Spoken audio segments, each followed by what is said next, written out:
and that's BYD.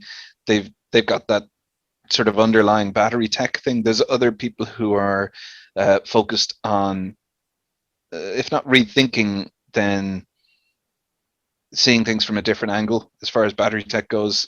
Chief among them would be NIO, who have taken an idea that's sort of been in the back of a lot of automakers' heads for a long time, which is the battery swap idea. Mm-hmm.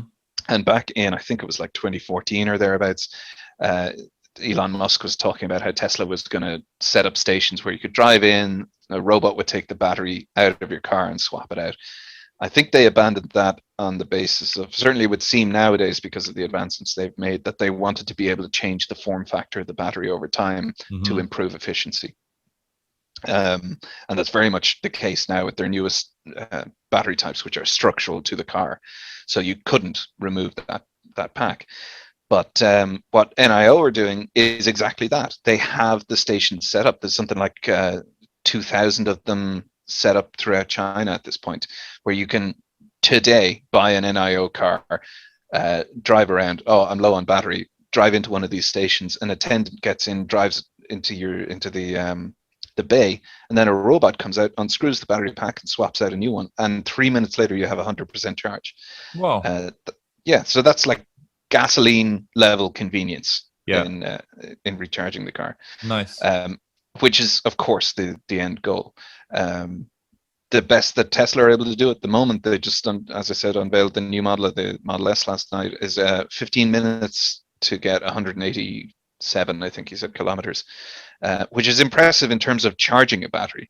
Yeah. But the convenience level of just being able to swap one out is pretty impressive. Yeah. It does come with some potential technical drawbacks, such as compatibility with technological advancements down the road, which is what was concerning Tesla. So it remains to be seen which of those will come out as the better option. So you're basically saying that if they change the design of the car or the size of the battery, it won't fit anymore into the car, and that's a problem for a future model of the car. Yeah, it either won't fit, or they'll have to change up their infrastructure or expand the kiosks that they're using so that they can store different types of batteries in them, or it'll segment the market where I need to swap out my battery. Oh, there isn't one with my battery type in range. That kind of it. I'm skeptical in that front, but it's if you can hit upon a battery design that's modular enough and flexible enough that basically just the interface doesn't need to change too much, then maybe that can work over time. But it remains to be seen. But for the consumer right now, the convenience factor is amazing. Yeah, sounds super easy. It literally, as you described, it sounds like going up to the gas station, tanking up, and off you go.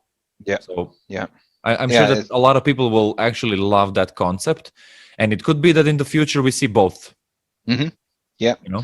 Another thing I've not seen it, but I suppose conceptually it might be possible, is like a liquid electrolyte in a battery that you can recharge your battery by just pumping liquid into it. Ah, all right. Now, I don't, that's just off the top of my head. I vaguely recall someone talking about that. That one probably couldn't be separated into chunks, and that seems a little bit more dangerous that way, because potentially, it kind of goes into the same category then as combustion engines, where you have the element of something can happen there.